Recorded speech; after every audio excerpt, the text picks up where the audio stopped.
Hello, everyone. Sorry for the slight delay in today's sessions. So again, I'm CK from IAMCP Malaysia. So we welcome every one of you to spend your evening with us. And today we have a very interesting topic to share with you guys. It's actually about the characteristic of our customer in Japan, Malaysia, and Greater China. Right. So we are very glad to have our few of our panelists today. Maybe we can go through each of them so that they can actually introduce themselves. First of all, we have Mr. Anand, who is the Agile Point Sales Manager in Japan. Anand. Yeah, hello CK. Just before CK introduced me, you can call me Anand, and I work for Agile Point Japan, and I involved on the sales activity of for Agile Point in Japan. Yeah, nice to see you all guys here. Thank you, Anand. It's a pleasure having you. So next up, we have Mr. Joseph, who is the MD of our group of companies. Hi everyone. Good to see a lot of the new faces and old faces again, and such an honor to be here once again. My name is Joseph, and I'm actually representing the our group of company from Malaysia. At the same time, I'm also the IAMCP Malaysia chapter's president as well. So I believe tonight will be a very interesting night for people from different geographical locations to come and share a few interesting topics tonight. And so I'm looking forward to it. Thank you very much, everyone. Back to CK. Thank you so much, Joseph. Next up, we have Mr. Aaron, who is the Director of Membership from IAMCP Greater China region.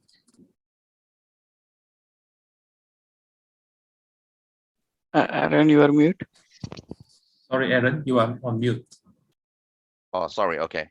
So also a little bit messy about my face. Okay. So let me repeat again. Okay.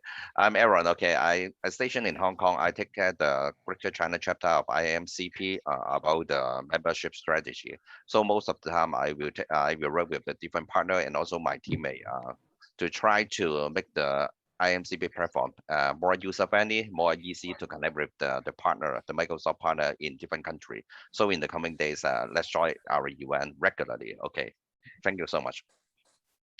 Yeah, last but not least, we also have Mr. Danny, who is the MD from Microsoft China. So we are not too sure whether Danny is available right now to introduce himself, but he will be definitely available to share some of his experience later on in this conversation. All right. So without further ado, I would like to invite the IAMCP GCR President, Mr. Aldous Ng, to give us an opening speech. Okay, Aldous, over to you. Thank you, CK, and thank you, Aaron and guys, to organize this webinar. I'm Aldous Ng, the President of IAMCP Greater China Region. The Greater China Region chapter is born about 2 years ago, and similar timing, Malaysia is about the same 2 years, right? I'm so glad that this chapter and Malaysia chapter have so many activities over the past many months, even though the COVID-19 for the last year. And today I'm so glad that we have the event about the different customer segment in different countries like Japan, China, and Malaysia. And we will discuss about their characteristics and also any behavior of the customers. I'm sure that the members of IAMCP in this region can learn a lot from our panel discussion. And thank you guys to organize this wonderful event. CK, thank you. Thank you so much, Aldous. Yeah, so maybe we can start with the today's discussion, which is, I think it's really interesting, especially for any one of you guys who is listening right now. If you are pondering on the idea to actually expand your business in other regions, right? So maybe we can start with Anand, right? Japan markets. So Anand, can you actually tell us, right, what type of customer persona that you have in Japan? Okay. Yeah. So, the market or something, how we usually work. So it's actually uh, the person with whom usually we work. Most of the case, we work with the department head or the section head. So you could assume he's more like the mid-manager level. Uh, like in very rare case, the things will go from the top to bottom. So most of the time, the things will go from the bottom to top or in the middle level. Is that okay, CK? Yes, yes, yes. Okay. So, any other things that you want to add on this? Okay. So let me add, like, what's the expectation from the customer? Mm-hmm.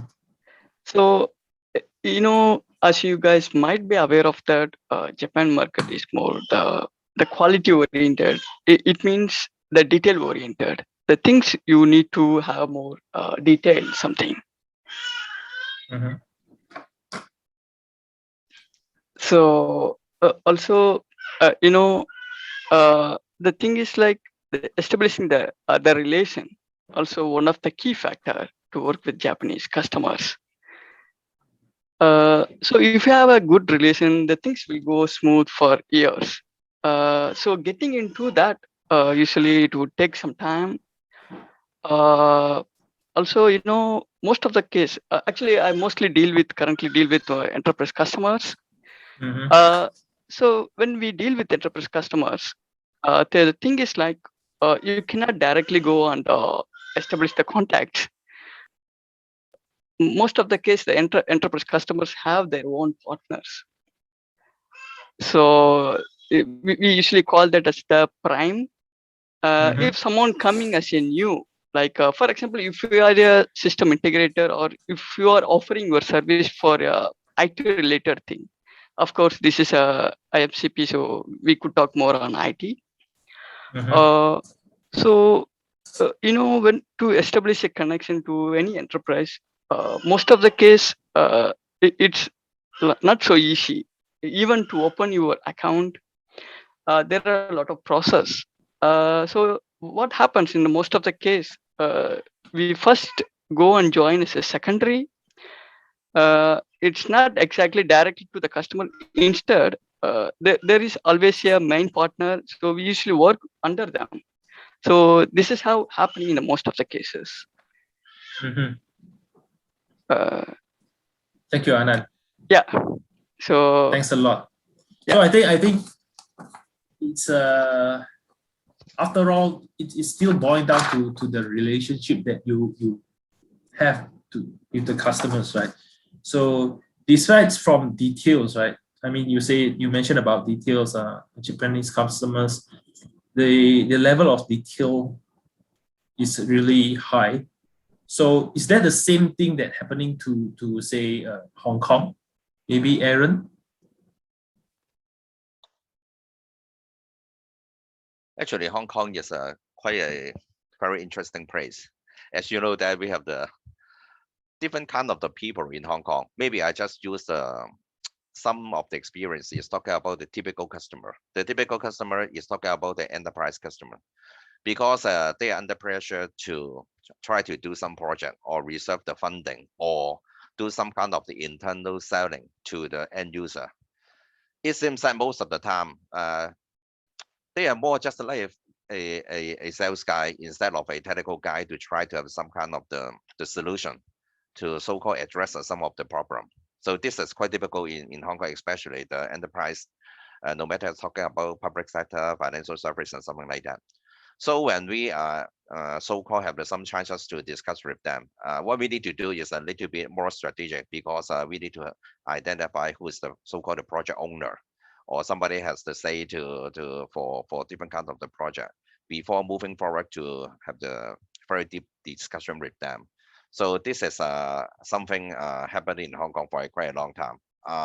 In the coming day, I still believe that is more challenging for most of the so-called the company if they really want to have a business in Hong Kong sell to the Hong Kong customer and something like that. They should aware about this one. And of course, hopefully they can work with the local partner to have the more so-called insight of the individual enterprise to try to use the best strategy, the tactics to manage this one.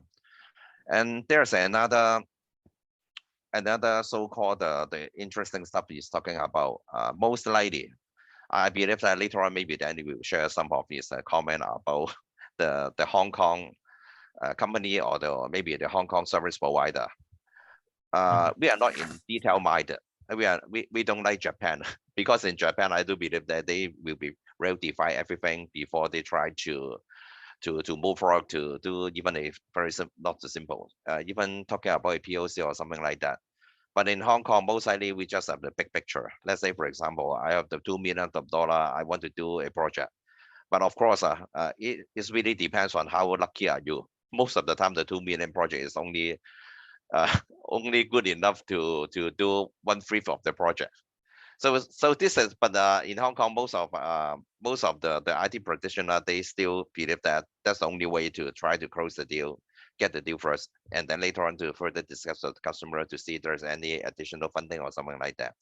So under this so-called the circumstances, most of the so-called partner in China, they are not willing to work with the Hong Kong partner because they understand that the Hong Kong partner, they don't have the skill set to manage the customer. So at the end of the day, the project will be in trouble, something like that. So this is something I want to share with you about the characteristic of the customer. It means the customer, the end customer, or also the service partner in Hong Kong. If you guys need to work with the Hong Kong people, just like me, be very careful. Be very careful to discuss with me to make sure that we are on the same pages. We understand what's the tactics we are working on or something like that. So I want to share this opinion with you. Thank you so much. Thank you, Aaron. Joseph, I think in Malaysia, probably our persona, the customer's persona will be like a bit more complex because we have multi races here. So maybe you can share your view with us. I think in coming to Malaysia wise, the market persona is quite different because I think what we are facing here in terms of the market for Malaysia itself is I think CK has identified, we are multinational, multiracial. So what happens is basically, I think it also depending on which vertical of the industry that we are basically tackling on. I think maybe tonight we are majority in the IT segment of the business. So I would think is for IT wise per se for Malaysia itself, I think the approach and the pitching of the business to the market itself has already changed. It's actually changing from typical, approaching of showcase and also, just a direct approach of what you have is no longer work in Malaysia itself. I think nowadays the new trend of the approaching for IT business, for example, in Malaysia that really works to different vertical, including the government sectors, was more of a consultation kind of approach, inclusive of proof of concept, which this is something very critical that for us to be able to demonstrate in order for the market itself to identify that we are someone have the caliber, and at the same time we are someone that is knowing, that what kind of things that we are dealing with, particularly when we are trying to embark on a journey with the client, despite of what kind of industry they're from, or even whether or not they're from government-linked company or even just directly government. So I think the criticality of the persona in Malaysia, as PK says, really, really varies. And I think it's really depending on who are our target. And the ways of approaching will really be different of how do we tackle and also approaching them as well. But I think in a nutshell, Malaysian market has become more challenging in terms of reaching out to the client itself, because a lot of things we have to be able to prove, apart from bringing more value to the table, because the C-level will always ask something, very straightforward to our face. They'll be asking, so what is your game-changing, point that you like to show to us? Because you're talking about A, and then you are one of those A, B, C, D products.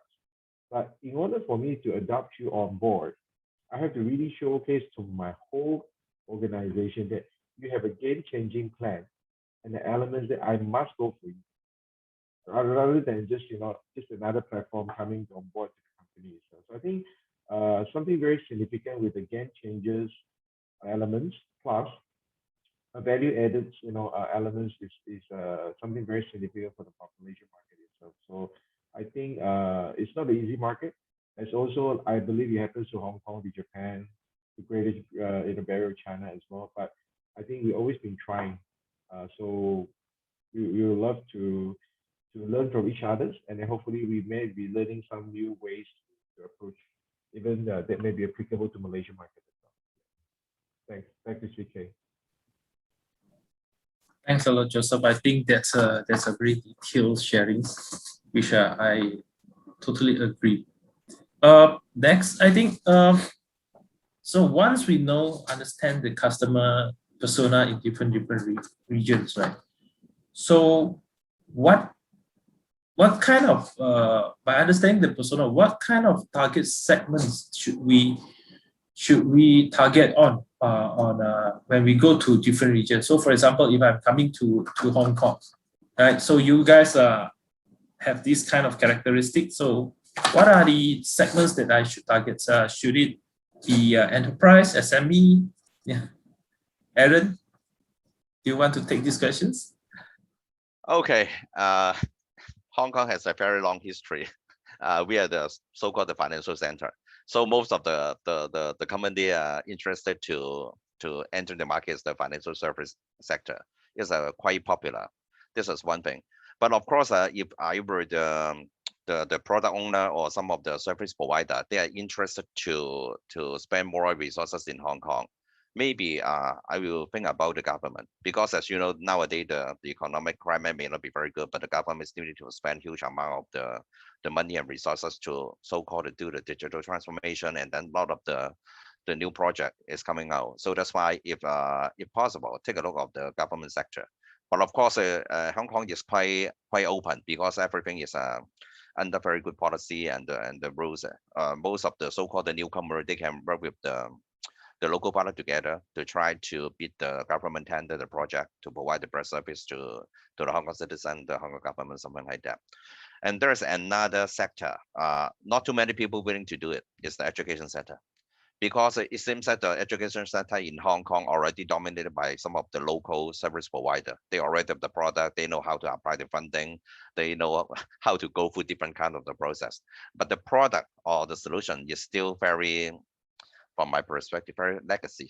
So that's why if you guys have some more innovative solution, no matter it's talking about e-learning platform or whatever kind of the so-called school administration system, and even some of the so-called simulation software for the university student to try to play around, to have a better understanding about the business world and something like that. That's a lot of the opportunity for them. So this is something I really want to encourage everybody, not only focus on the FSI factor, but be more broad to try to enter different sector as well. Thank you, Aaron. So maybe after understanding the segment that we should focus in Hong Kong, the other region that a lot of us will be interested of will be China. So may we have can we have our China representative, Danny? Oh, okay. Thank you. So thank you, guys. Thank you, guys. It's my turn to share my views. I think I lost the last question about the customer persona. Yeah. Actually, we are doing Microsoft business, especially Microsoft 3 Cloud solutions. So our customers we are only focusing on MNC customer in China, especially in Shanghai, Beijing, and Guangzhou. So you know, China is a big country, it's a large country. So different regions, different areas have different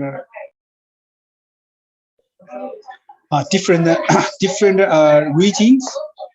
Different areas have different customers. So, and you know, Beijing, Shanghai, and Guangzhou is most advanced regions. So we are only focusing MNC customers and big EC customers, especially in Shanghai, Beijing, Guangzhou. I believe they are more professional, so more easy for us to do business with them. For SMB customers, for all other location customers, are very difficult for us to deal with. So the interesting is professional customer, MNC customer will look your solutions, look your capabilities. But for some small customers, maybe the pricing is most important, or personal relationship is more important. Maybe KTV is more important. So we only have a capability to deliver projects. We don't like KTV, so we're only focusing on the big customer, easy customer in China region.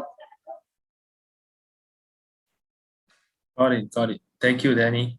Thanks a lot. So this is actually a very interesting question. So I do not want to miss this chance to ask every single one of you guys. So maybe we can fly to Japan to let Anand to share with us what kind of customer segment should we target in Japan? Yeah, the most of the thing what Danny mentioned, yeah, it has some similarities, but it's up to what kind of service you're going to offer. So it's not something like you need to choose the customer. It's more like what you're going to offer. So based on that, the customer we need to choose. But of course, you have wide variety of service which adopt to every different types of customer. Then my recommendation is more like yeah, just before I mentioned that if you want to go to target enterprise, then you have to go through a lot of background check on the processing that would delay you to enter into the market. If you want to enter quickly, then also to get new customer, usually they will check whether your capability or the previous experience working with Japanese customer. So in order to build those capability first, maybe better to choose medium range. And once you have established those experience, then it would be easy to approach the big customers. As also what Danny mentioned, the small customers usually prefer the pricing advantage. If you go for the big customers, they usually see your capacity first. Of course, some of them would also evaluate the pricing. Yep. Yeah. Thanks, Anand. Is that the same thing happening here in Malaysia, Joseph? So the rich customers, it's all about capabilities, and then the smaller ones, it's all about pricing. Is that true? I cannot deny the fact as what Anand has shared also and what you have raised out, it could be quite relevant, relatively true as well. Because, but as I really agree, coming back to this question, I agree with Anand. The first identification we always have to ask ourselves, what are we offering? And as what I've been early sharing as well, I think a few of the key things I think we are always asking is what are the niche of our offering to the client, and also what is our game-changing elements that we can bring onto the table to the client to kind of influence and also being the push factors to turn the whole things around for our client itself. But in terms of market, I believe for as we are in the IT, most of us I think we are all talking about IT businesses. So I think there is not really actual boundary of who and what vertical we should actually targeting. But I think there is a different niche and approach that maybe each end of the industries is looking at. And I believe, for example, take Agile Point, for example, which we understand Agile Point is a DPA provider, digital process automation. And of course, we can using the platform to automate a lot of things and make a lot of people, our clientele, life easier. So this actually is applicable to various industries, despite manufacturing, banking, even MNCs with corporate services as well. So I think we have a lot of opportunity here that we can always approach for what we are offering right now. But if you look at current pandemic and also the coming of the post-pandemic scenario, I will personally felt my 2 cents opinion is I think we will be looking into more of the terms of digital transformation and digitalization, whereby even for SME, SMI, and retail business will be being through this such a transformation right now. Because as you know, we are all work from home and a lot of the restrictions of mobility of moving around. So I think this is the next wave that is actually has been put into the ponder to all the businesses, especially the SME, SMI. I'm not too sure about Japan and Hong Kong or Taiwan or even elsewhere or China, but I believe for Malaysia currently, I think this is definitely an angle which we will be greatly focusing on. You know, to automate, you know, and then to every industry, especially SME, SMI, will be a great focus. And plus, for my understanding currently, I believe for the banking verticals, you know, it will be also in a great challenge of moving forward. So I think this will be the few segments. Personally, my 2 cents opinion felt would be quite a potential, to look into. But nevertheless, you know, GLCs and also government is always also a focus that never off the list for us to look into as well. So I think this is my opinion on this feedback. Yeah. Thank you so much, Joseph. So once we already understand the customer segment, the next question would be the demand generation. Is it purely just posting some kind of advertisement at different social medias, newspapers, magazines, or is there specific demand generation activity that you should do in your region? So for these questions, maybe we can start with Anand. Yeah. Yeah. Yeah, of course, we need to show our identity in the internet world, our presence. That will actually encourage for the incoming leads.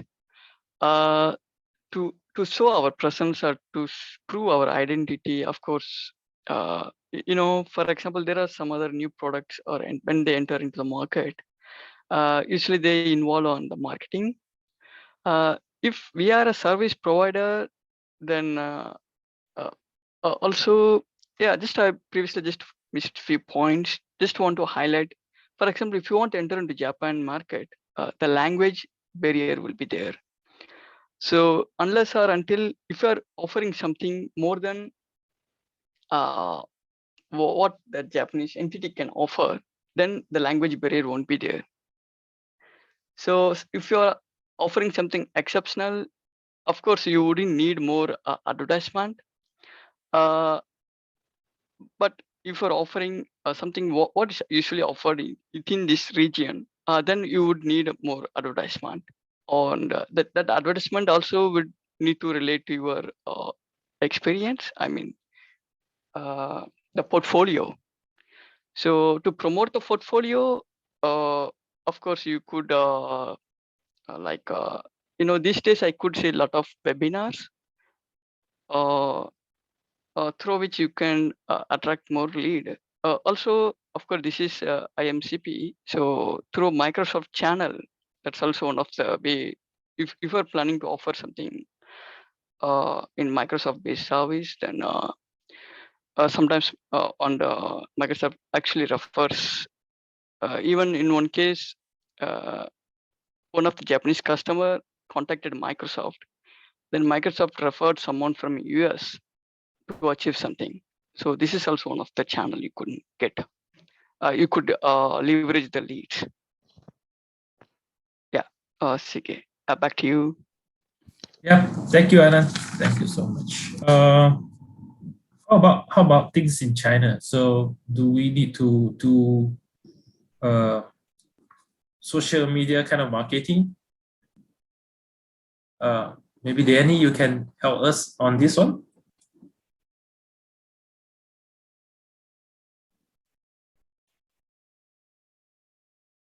Yeah, probably I think Danny is not available right now. So we can go straight to Hong Kong, maybe. Aaron? Okay, so maybe before that, because I also engaged with some of the customer and partner in China, maybe I can tell a little bit more about what they are doing. Because in China, not only Microsoft, actually a lot of the software vendor, they will provide lots of the gathering, the meeting, and all those meet up for the partner and the customer to have some chances to handshake. So this is something before the pandemic they use this way to manage. It seems that it's quite popular. And the way to do it is a lot of the so-called incentive, the gift. So that's why every customer is very happy to join the Microsoft event, and then they can have some funds with the professional people to have some new idea about using the product, something like that. This is something I heard, or maybe I engaged before. I do believe that in the company they are still using some of the very popular way to use maybe the B channel or something like that, to have a lot of the informative or maybe the workshop to let the more people interested in the product to try to have has some kind of the demand generation, the result, something like that in China. So actually in Hong Kong, a few days ago, some of my partner asked me a very simple question, because they discovered that their product is not selling as good as before. But of course, everybody knows that it should not be sell as good as before, unless you are talking selling this kind of the webinar, the conference device, or maybe some of the conference software. So they asked me about, okay, what is the best way to do the demand generation activity? Is it okay to do the webinar, or maybe the virtual conference and something like that? And the answer is that, okay, I told them that you need to set the expectation. The expectation is that you have the zero return for every single event or webinar or whatever kind of the meetup group, because nowadays there are so many resources on the internet already. But the most important thing is not talking about the resources on the internet. The problem is talking about the funding and the uncertainty about the business or the job of somebody else in the organization. So everybody is very smart. Okay, nobody will raise their hand to say, okay, boss, I really want to do A, B, C, or D, because it's some kind of investment. Even though you really want to do it, you still need to think about how about the service provider? Are they still have the bandwidth to try to finish the project or something like that? But as you know that we are doing the webinar on behalf of the IAMCP. Why we need to do it? Because we really need to so-called engage, connect with different kind of the professional.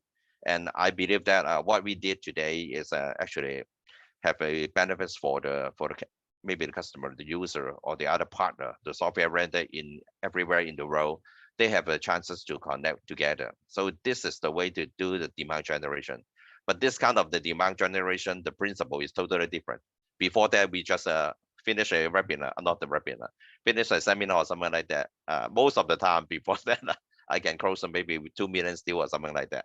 But nowadays, okay, don't think about it. Okay, if you have the 20 people is interested to say hi to you, it already have a very good so-called return on what we invest the time and the money and the resources in this kind of the so-called snail motion or slow motion demand generation activity. But it's a must to do it, because every day there's some new product or service. If we don't show up ourselves, we will be out of the picture very soon. So that's why if you're asking me that what's the most effective demand generation activity, says keep moving forward, keep try to do something not new, okay, suitable for the customer in your territory or in your country, in the region, because every region, every country, they have the different kind of the needs. Just like in China, mostly they are more focused on the manufacturing intelligence or something like that. So that's the needs of the territory. Okay, in Hong Kong, I just mentioned that most of the people is talking about financial service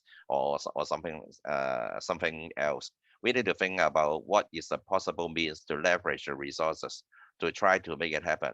Don't use the old mindset to think about, oh, maybe 10 years ago I do this way is okay, or maybe some of the marketing staff, they believe that, okay, I throw the money, do something is okay. Totally impossible nowadays in Hong Kong. Yeah, thank you, Aaron. So I think I think this boil down to the customers that we have in this new era or this modern generation, because there are just too much of information out there. So the customers has become very, very smart, right? So we as a organization or business, right? First, of course you have to make yourself visible. That's about publicity. So it can be running something like this one, webinars, seminars, and things like that. It can be online, it can be or physical seminars. So the second thing is about very honestly sharing all your knowledge of the industry that you are in, right? So to make people really trust you, right? Then you can move forward to really like sell them your product or services. Yeah. So do you think that's the same thing here in Malaysia, Joseph? Well, honestly, I think I also quite agree with you, and also on the perspective what Aaron and Anand has shared. I think for me, I think the trend in Malaysia has, as I shared earlier, has been changing and switching tremendously in another way. And I think the ways the trend right now, which I really been looking at the market, I mean, talking from the perspective of IT per se, and also due to my recent engagement and the conversation with some of the principals or even some of the business partners locally, I think the trend based on, I think could be certain triggers from the pandemic itself, that a lot of these direct clients in a way have chose to deal with the principal directly. I think this could be actually due to a one simple reason, because of the continuity assistance of the current so-called channel partners, or the partners that most of the principals would have within the country itself. As we are all aware, we are undergo and still going through the limelight of the pandemic right now. So a lot of companies facing survival challenges right now. So I think it's basically a battle of the survival for the fittest. So this probably has also triggered off a lot of the clients in Malaysia of thinking, if this could be the case, and we are potentially encountering a threat in the future of getting a continuous support from certain of these so-called channel partners, or the certain partners or certain principals, might as well be we just go and deal direct with them. Okay, this would be one of the perspectives that clients have. But I believe as from principal perspective would be quite different, because principal's assistance is like building a pyramid within the market itself, between the clients and their partners. Because principals are supposed to be giving all their efforts and might to help the partners to grow the business. And also at the same time, partners, a principal will be, being uplifted through the presence of the partners and also the channels that are built within the country itself. So I think significantly, I think this has to strive a balance in between. Reason being, because I think principal growth has tremendously depending on the business, but at the same time, is also depending on the collaboration of the partnership that they have already formed within the country itself. I mean, I'm talking from Malaysia perspective. So I think significantly there is a change of the trend, but I think it is a way that we have to really see the average does help, because this actually will help us to grow further of the business network as well, which a lot of companies maybe have undermined the social media, and also all these the effort that we have done online. So, and digitally, I would say. So I believe, as the earlier stage we talk about digital transformation, I believe this is a very good question, okay, because all the organizations seems to realize a lot of things, we've been actually being bound off by geographical challenge, but we think everything happens on top of the social media and on the the digital platform. It doesn't really create this boundary, but it actually breaches through a wider and broader of reaches out. to a lot of different, areas. So like, for example, like tonight, we are also the beneficiary of such, a platform, because you see, we're meeting Aaron from Hong Kong, just now earlier Vincent from Taiwan, and, various people from China, and Anand and Fujinaka-san from Japan. I think this has already proven that this is a platform that we can never further undermine, but we should further utilize. It will bring us a greater benefit from it. So I think it's a bit of my sharing from here. Yeah. Thank you so much, Joseph. So yeah, we talk about demand generation just now. So okay. So for example, if we got the customers already, right? So we managed to successfully turn the prospect to customers. But as all of you know that we have all sorts of customers. Some are very nice, some could be slightly demanding, right? So I want to learn from Danny, right? So how you actually deal with different kind of customers that you have. Danny? Yes, I'm here. So you mean different customer, different kind of characters or different kind of industry? No, I mean their attitude towards you. Some can be very nice to you, some are super demanding. So how do you actually work with these different kind of customers? Yeah.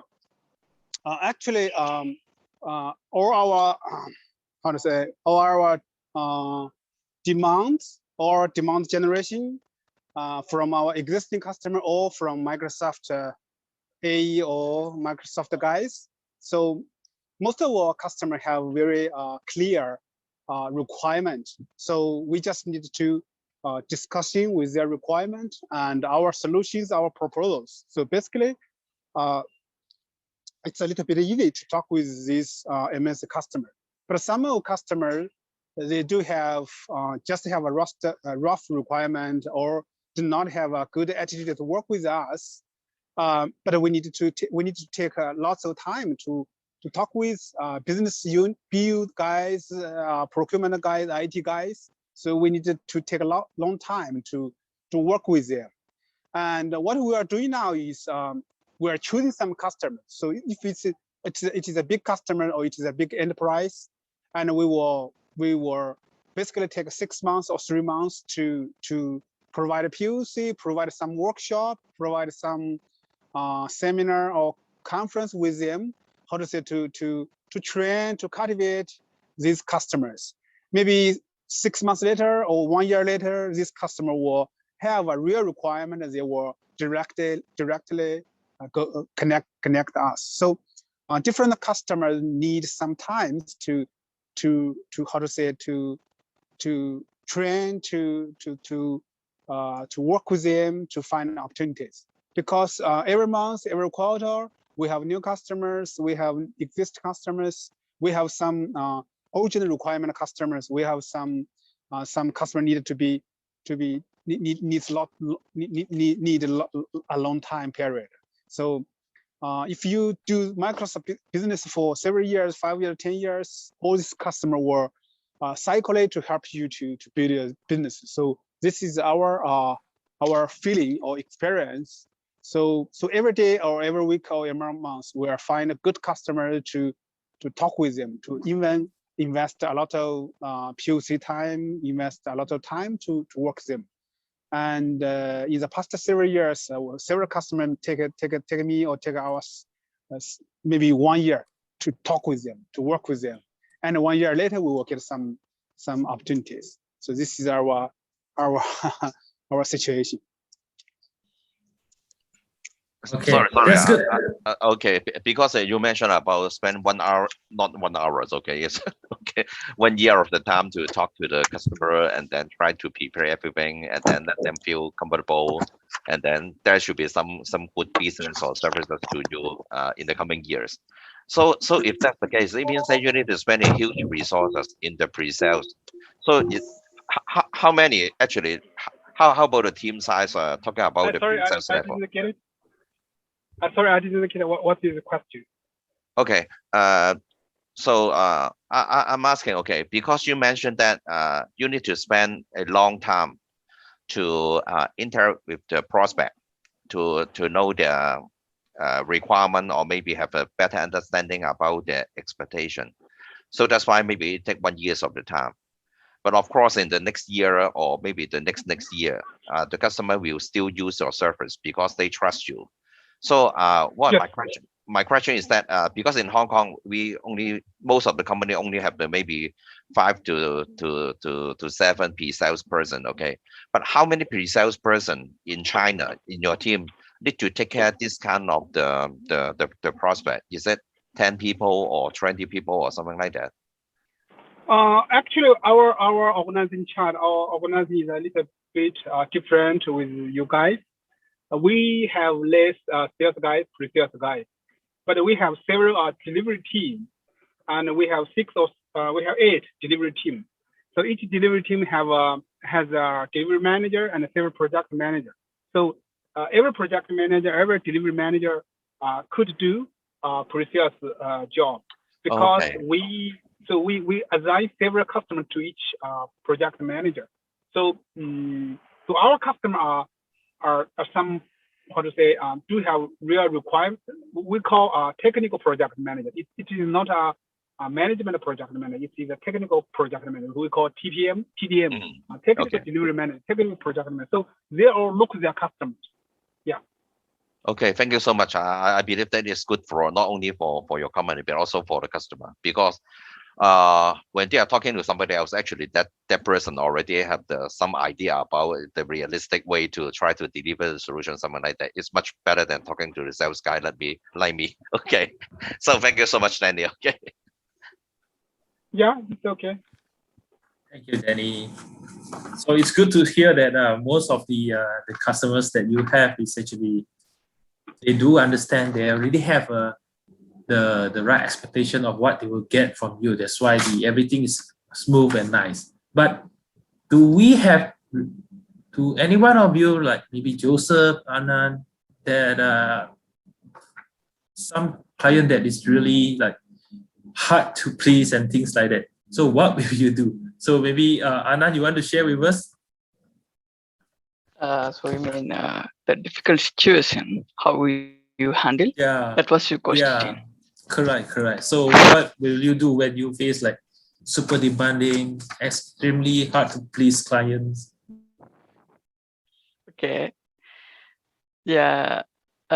In single word, most of the case, it was super demanding for me. I agree with you, Anna. I totally agree. So there are really very rare case easy customer. So because we are dealing with mostly enterprise, Yeah. What Danny mentioned, the cycle actually it's really long.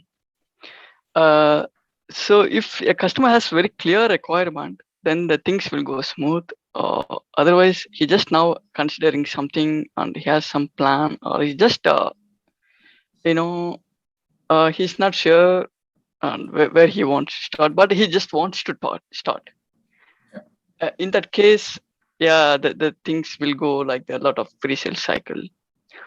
Yeah, it takes its own time. But in order to move him towards the positive or the success thing, the main point is we first need to understand why and what he wants to consider this thing. So by offering the pinpoint or to impress something what he need, this would speeden up the cycle. Yeah, this way maybe we can reduce that sales cycle. Thank you, Anand. Joseph, in your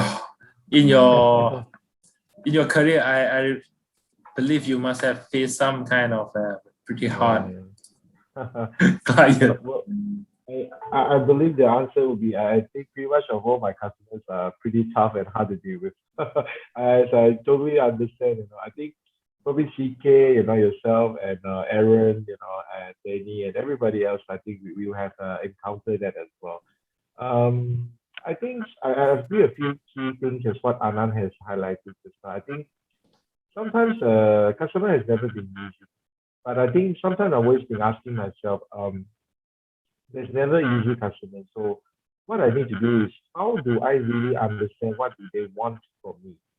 And what do I really have that is something niche or different that I can offer to them to outshine myself among the other competitors that I have. So customers has always been bombarded with too many informations and also too many visitations from different vendors and suppliers or solution providers claiming that they have the one and the only or the best solution, so-called, to help them to deal with their current problems. But God knows, whether it's true or not. But I believe that would not be my concern, apart from just to know that I do have a competitors as this surrounding me. But what I always been trying to tell me myself to do is to really understand what is my customers want. What do my customer want? Sorry, and how do I able to help them to understand by what can I offer to help them to deal with their issue.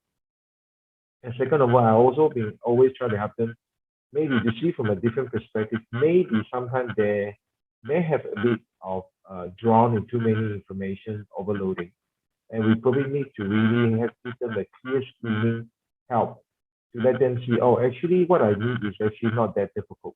So we try to help them to define what is the value that they should be looking into for them to achieve an ultimate goal if they will want to adopt a solution.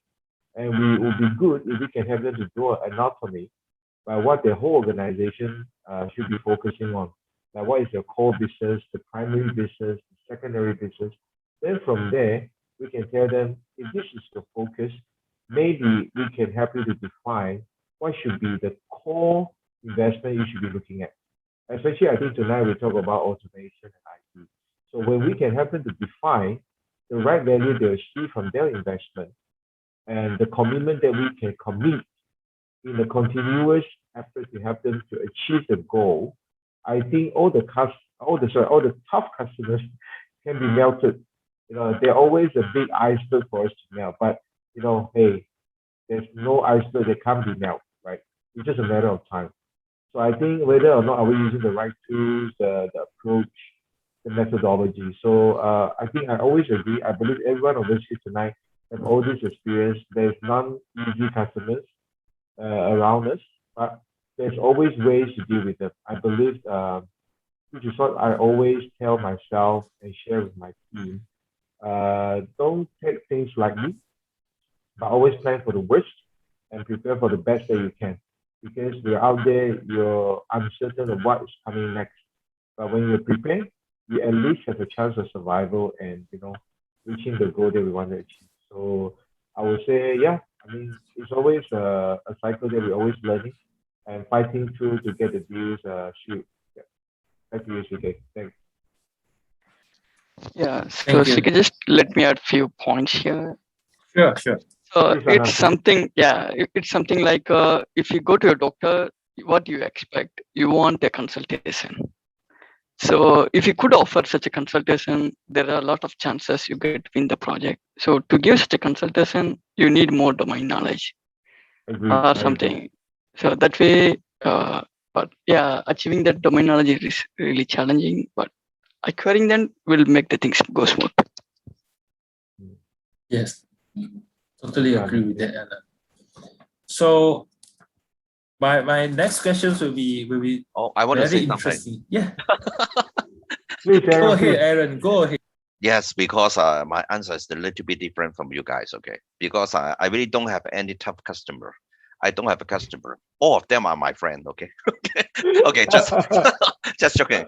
Because I do believe that most of the time when we meet a new customer or new prospect, okay, most likely they will pretend to be very, very tough or something like that to try to protect their company.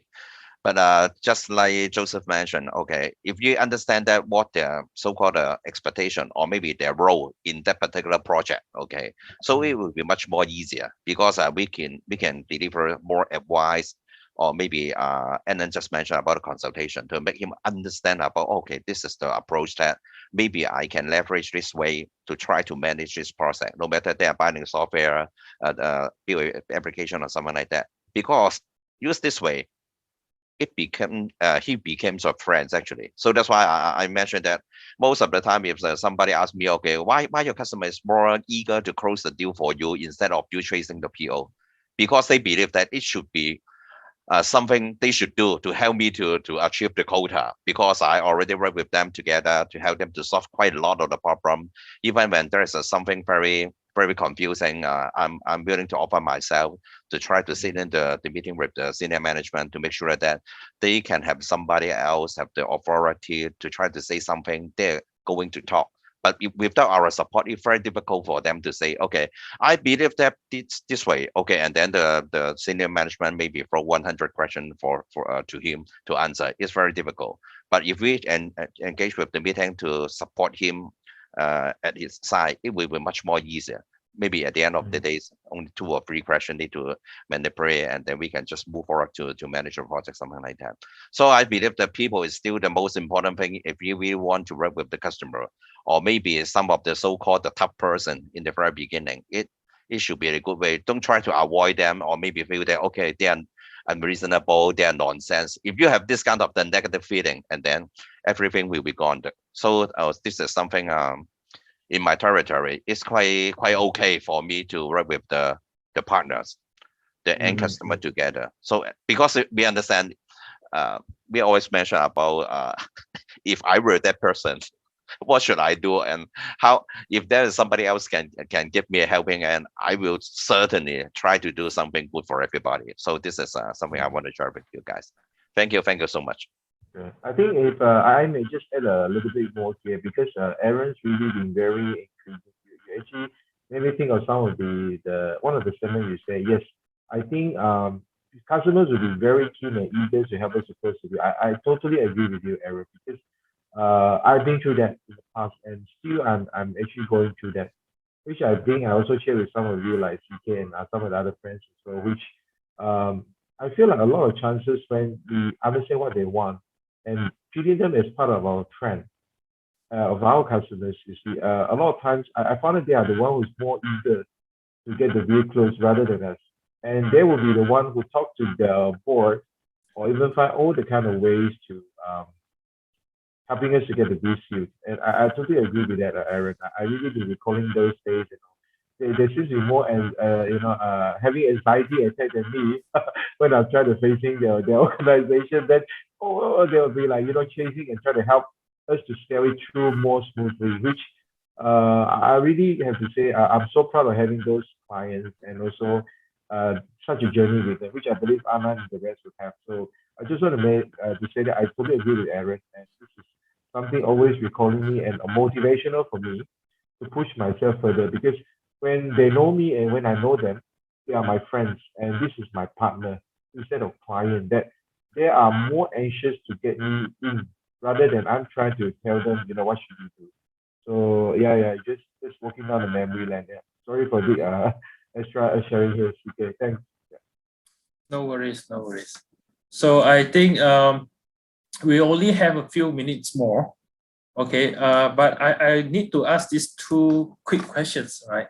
So because after we have shared so much until now, so the coming 2 questions is very important for our audience out there to really see. Is it possible for them to like straight away travel to, expand their business in your specific regions? So this question is actually first question will be, is it possible, right? Under our current situations, under this pandemic, is it possible for anyone to start business in your territory or your region 100% remotely? All right. So maybe these questions I should target. I should pass it to Danny first. Danny.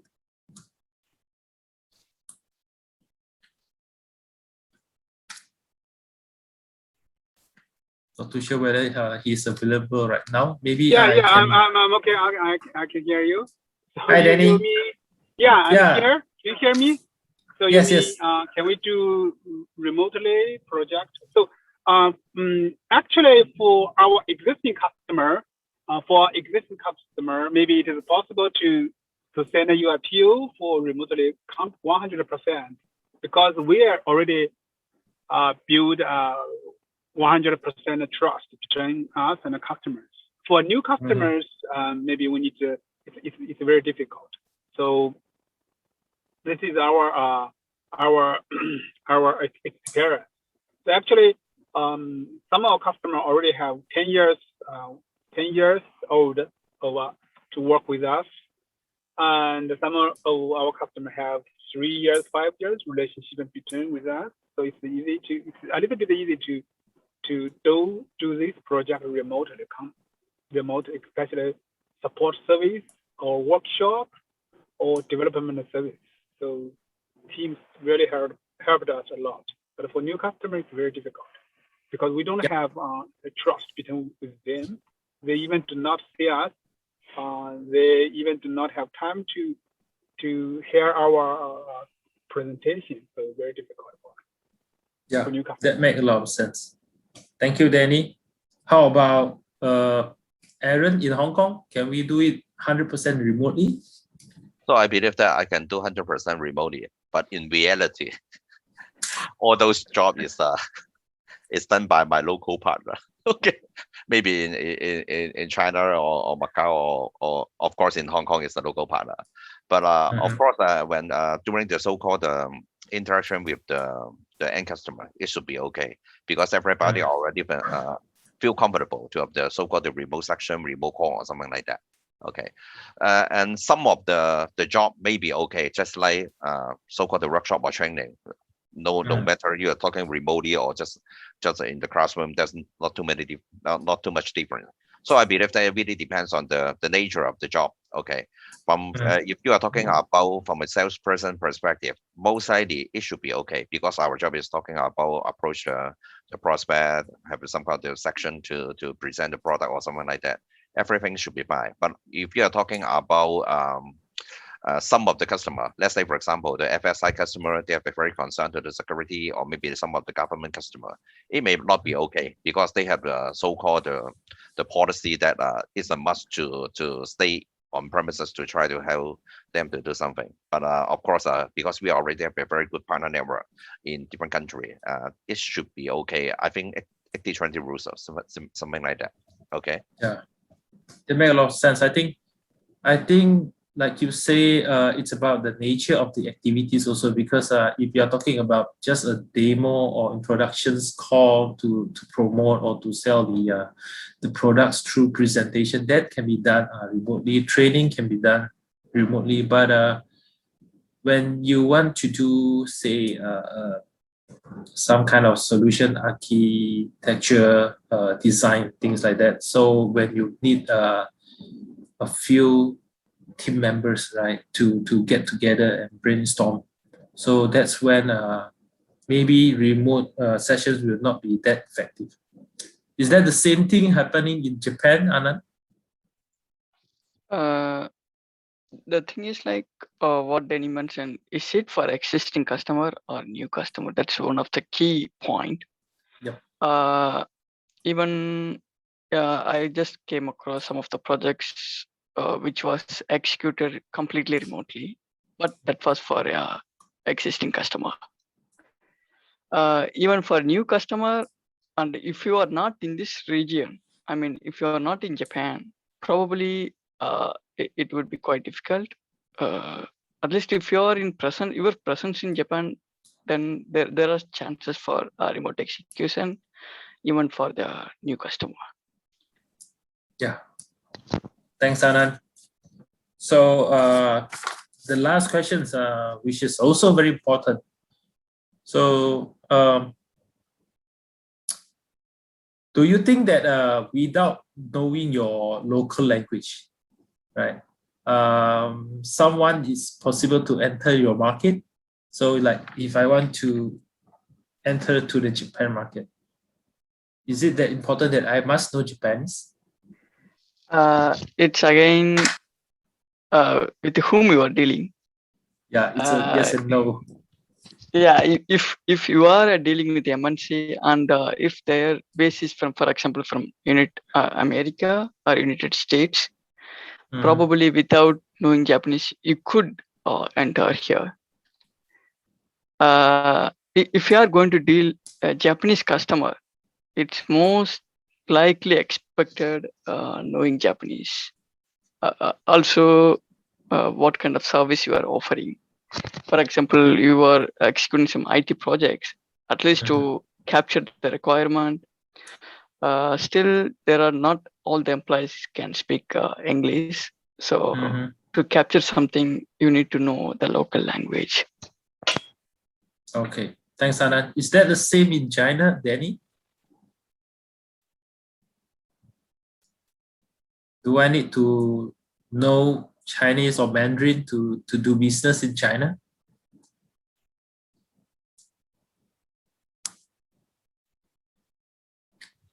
It seems that the network of Danny is not so good today.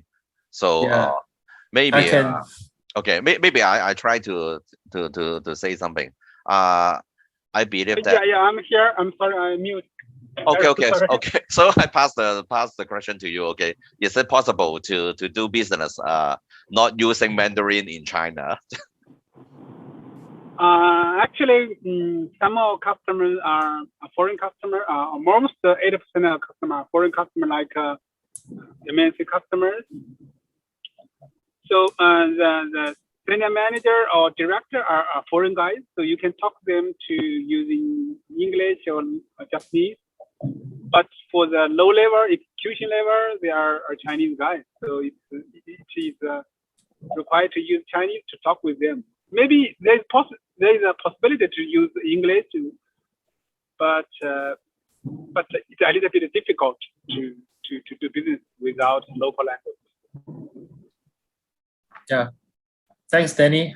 How about in Hong Kong? In Hong Kong, actually, we can use whatever language to do the business.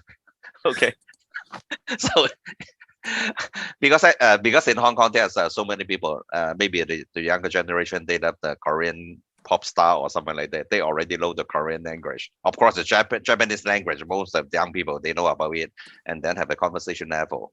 And if you're talking about most of the business entity, their representative can speak in English. Okay, but of course, if we can speak in Cantonese, okay, it should be much better. If you really need to do the business in Macau, because in Macau, most likely they use the so-called Cantonese, even though you can talk Mandarin or something like that, but they still prefer to use Mandarin. So this is a little bit interesting, because as you know that, just like I mentioned in the very beginning, that Hong Kong is a very special place. So that's why we already have some kind of capability to use different language to do the business with other. But if you are talking about let's say, for example, because I manage Asia Pacific in one organization, if I need to do the business in Korea, I still believe that it should be much better for me to have the capability to use the local language to work with them. It will be much more respectful or more convenience. But for the rest of the country, it should be okay to use English. Should be okay. And especially nowadays, if you can talk Mandarin, maybe in Korea it's still okay, but not Cantonese. So I need to learn every day. Okay. Thank you, Aaron. So how about Malaysia, Joseph? Do you think I must know every single language that we are using here to do business in Malaysia? Well, I don't really think so. I think in Malaysia perspective per se, Malaysia is a multinational, country that we have a different ratio here as well. I think in terms of language barrier, we are not encountering such a big challenge, which I believe we can use English commonly that everybody can converse. And whether or not you know our typical, local dialect like Malay and other Chinese dialect, I think wouldn't be much of a hurdle or barriers for a lot of other foreign companies or principals to overcome, because I think commonly here, I found in Malaysia's companies or clients, they will be quite open, to accept a lot of foreign companies to come and explore with them of the potential of working together or being providing something like a solution to them. Because I think they always also I think they have a fear of these foreign companies will bring in more value towards to them as well. So I think in terms of having a foreign principal or players coming to Malaysia to do business or invest in any kind of activities, yeah, I think they're quite open and welcome. I think our local people here just happy to see aspects here. So I think whether or not we know the local dialects, I mentioned earlier, I don't think it become a barrier or hurdle. So basically, we are welcome everybody with open arms. Welcome to Malaysia. Yeah, thank you so much. Thank you everyone for giving your feedbacks. So I believe that's the time that we have. Even though this topic can be a very long topic, we can talk until 12 o'clock or 11 o'clock. So it never ends, right? So, but that's really interesting sessions that we have together with all of you. Thanks again, Aaron, Joseph, Anand, and Danny, Fujinaka-san, and every one of you all that have participated in these sessions. So before we end today's sessions, let me just give you a preview of what's coming up next in the activities that we have in our pipeline for next month, right? So I'm going to share my screen, okay, to show you some of the activities that we have on next month. So you can see that we have activities for 21st of July, 23rd of July, 28th of July, and 31st of July, right? So please take down the dates and the time. So we hope to see all of you again. And if you think you want to join IAMCP, you can always visit our official website, www.iamcp.org. From there, you can click on the Join Us link. And last but not least, if you think that today's topic is of your interest and then you have any questions, you want to chat more about these topics, feel free to drop us an email. So this is Aaron's email and also my email. And last but not least, we want to take this opportunity to thank Alex Lau from Techie Academy again, because without him, we won't be able to actually broadcast this entire session live on Facebook, right? Thanks again, everyone. And I hope to see you all in our next sessions. Thank you so much. Thank you. Yeah, thank you, CK. Thank you, everyone. Yeah, thank you all. Thank you, guys. Bye-bye. Have a Bye. great evening. Yeah, good night. Bye-bye. Okay, good night, Bye-bye. everyone. Good Bye-bye. night. Bye-bye. Bye-bye. Bye.